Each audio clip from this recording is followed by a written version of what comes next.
Anda kembali di Apa Kabar Indonesia Malam, pemirsa. Proses pemusnahan amunisi kadaluarsa di Kabupaten Garut, Jawa Barat ini berubah menjadi tragedi. Ledakan dahsyat yang terjadi saat kegiatan tersebut menewaskan sedikitnya 13 orang.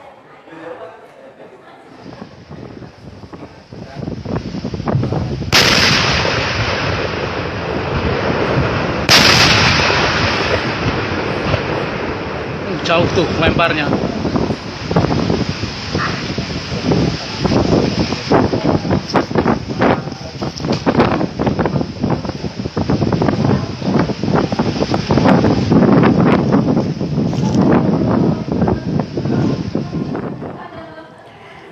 Ya pemirsa, pemusnahan amunisi dilakukan di Kecamatan Cibalong, Kabupaten Garut pada Senin pagi. Pemusnahan amunisi tersebut merupakan bagian dari kegiatan rutin TNI untuk menyingkirkan bahan peledak yang telah melewati masa pakainya. Kegiatan ini pun dilaksanakan di lokasi yang dianggap aman dan jauh dari permukiman warga.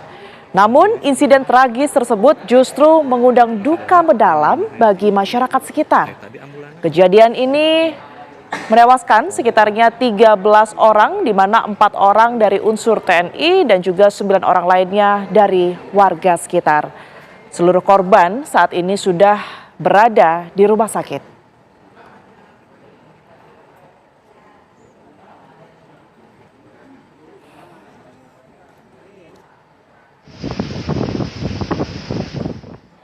Kita akan perbarui informasi pemirsa berkaitan dengan ledakan amunisi TNI di Garut, Jawa Barat. Sudah bergabung dengan kami saat ini Taufik Hidayat yang berada di lokasi kejadian. Selamat malam Taufik, kami ingin perbarui kembali informasi terkini langsung dari sana. Apa yang bisa Anda ceritakan berkaitan mungkin dari pengamanan yang dilakukan oleh pihak TNI di sekitaran lokasi kejadian? Baik, Tiara, pemirsa dan pemirsa di rumah, bisa saya sampaikan untuk proses sterilisasi di lokasi pemusnahan amunisi kadaluarsa yang terjadi di Kecamatan Cibalong, Garut, Jawa Barat telah usai dilakukan oleh aparat TNI dibantu oleh Dinas Pemadam Kebakaran yang memang melakukan pendinginan di sekitar lokasi ledakan.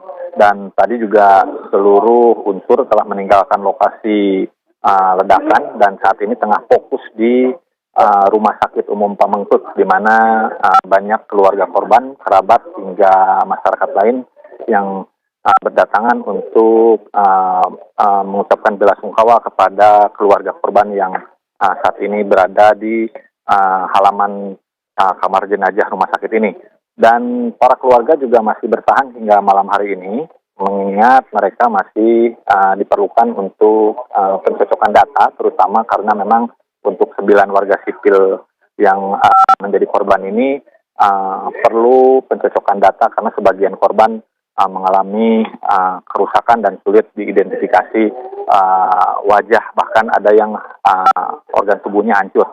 Dan hingga malam ini juga informasinya Pangdam 3 Siliwangi akan memberikan keterangan kepada awak media di sekitar Rumah Sakit Pamengpeuk, mengingat memang tadi siang juga Kapuspen Mabes TNI telah memberikan keterangan bahwa ada 13 korban yang dinyatakan meninggal akibat insiden meledaknya di tempat pemusnahan Cibalong ini. Sementara seperti itu, Tiara. Baik, terima kasih Taufik Hidayat melaporkan langsung dari Garut, Jawa Barat. Proses dari sterilisasi oleh pihak TNI tadi sudah dilakukan pemirsa, dan kami juga akan memperdalam informasi berkaitan dengan bagaimana bisa ledakan amunisi ini terjadi di lokasi yang tadi sudah sama-sama kita lihat, sudah di lokasi yang disebut aman begitu. Apa yang kemudian ini bisa dijadikan sebagai bahan evaluasi di sini. Kita akan langsung membahasnya bersama dengan Laksda TNI Purnawirawan Soleman B. Ponto yang merupakan Kepala Bais TNI tahun 2011-2013. Selamat malam Pak Soleman. Selamat malam. Baik Pak Soleman, tentu kami prihatin dengan apa yang kemudian ini terjadi, begitu ini sangat-sangat di luar perkiraan. Tentu juga kami percaya bahwa pihak TNI sebenarnya sudah memperkirakan lokasi-lokasi kejadian dan juga memperhitungkan apa yang kemudian tadi dilakukan begitu. Tapi kalau mungkin Anda bisa menilai dari kejadian ini sebenarnya secara aturan ataupun juga SOP, Anda melihatnya seperti apa Pak Soleman? Iya, jadi begini. Kalau saya melihat pasti aturannya semua sudah dipenuhi. Saya yakin itu. Namun yang dihadapi kan ini barang afkir, barang kedaluarsa. Sehingga standar-standar yang dibuat itu tidak berlaku. Nah, kita bisa lihat tadi itu kan ada 2 kali ledakan. Ledakan pertama, itu lihat pertama. Kemudian nanti yang ada yang kedua itu. Coba kita lihat, itu lihat gambarnya. Nah, ada kilatan yang kedua. Jadi di situ apa artinya bahwa ketika ledakan pertama selesai, dianggap sudah selesai, orang-orang ini masuk. Ternyata ada ledakan kedua. Itu yang mengakibatkan kecelakaan ini. Itu. Kalau dari pihak TNI sudah menyebutkan Begitu. pemilihan lokasi ini memang sudah selalu dilakukan di lokasi yang aman begitu, Pak Soleman. Dan juga tentunya di area tersebut ini tidak bisa sembarangan orang masuk dan berada di area tersebut begitu. Lantas keberadaan dari warga sipil yang ada di sana, ini Anda melihatnya seperti apa, Pak Soleman? Iya betul, memang orang sipil tidak bisa ke sana sepanjang selama itu lagi proses. Tapi kalau ketika proses ini selesai kan itu daerah bebas. Dan ini kan masalah ini, itu yang kedua itu bisa kelihatan ya. Dan masalah ini kan bukan baru kali ini terjadi. Maksudnya baru bukan kali ini mereka melaksanakan pemusnahan amunisi ini, kan sudah sering. Jadi sudah terbiasa. Nah, biasanya sekali meledak semua. Oh, itulah sebabnya setelah meledak, semua langsung mendekat. Ternyata ada susulan ledakan kedua. Itu yang membawa korban, gitu. Baik, kalau dari pengetahuan yang Anda terima atau Anda miliki begitu Pak Soleman, apa yang kemudian ini menyebabkan ledakan kedua ini bisa tidak terprediksi oleh tim yang kemudian ada di sana, Pak Soleman? Iya, itu karena memang itu barang afkir, barang yang sudah kedaluarsa ya, memang tidak bisa diprediksi itu. Kalau barang kedaluarsa seperti itu, memang tidak bisa. Ya itu akibatnya memang. Baik, kalaupun dari pihak TNI yang kemudian ini berada di lokasi ini bisa melakukan tindakan preventif begitu ya, artinya bisa mengantisipasi hal tersebut. Ini hal-hal apa sekiranya yang bisa dilakukan sebelum mungkin ledakan-ledakan susulan tersebut terjadi, Pak Soleman? Jadi begini, untuk antisipasi itu kan, sebelum peledakan dia sudah gali berapa dalam lubang sumur itu. Nah, setelah meledak itu berapa menit kemudian baru boleh masuk memeriksa. Boleh berapa menit mendekat, kan itu sudah ada standar-standarnya. Ya standar-standar ini sudah dilakukan saya yakin. Tapi kali ini ternyata standar yang dilakukan berdasarkan empirik itu tidak berlaku. Dia tiba-tiba ada susulan yang kedua munisinya itu. Itu yang membawa korban itu. Baik, kalau Anda lihat, memang ini sudah beberapa kali dilakukan untuk pemusnahan amunisi ini, dan kita ketahui untuk yang kali ini pertama kali ya memakan korban begitu ya. Apa yang perlu dievaluasi Pak Soleman dari kejadian yang terjadi hari ini?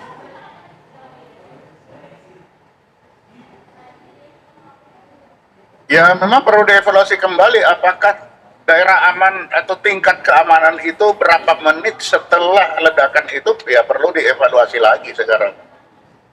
Begitu. Nah tuh, itu kelihatan sekali, kelihatan itu ledakan kedua itu kan. Jadi pertama langsung kedua itu. Dan kedua itu malah kelihatannya lebih hebat dari yang pertama karena ada apinya keluar itu.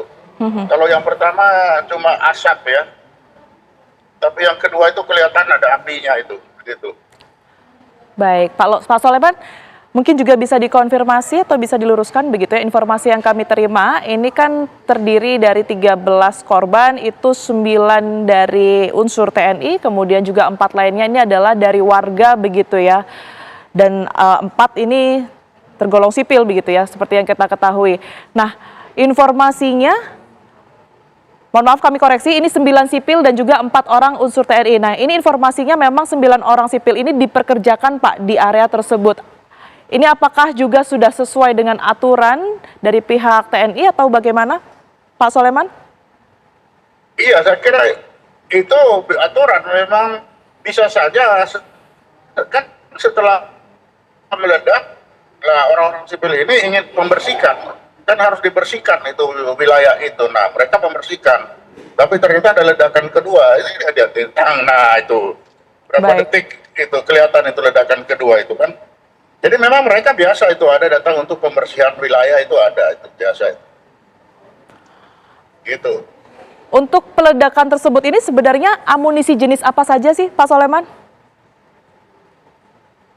Kalau punya angkatan darat itu mulai dari amunisi meriam sampai pistol. Kalau setahu saya ya, kalau angkatan darat.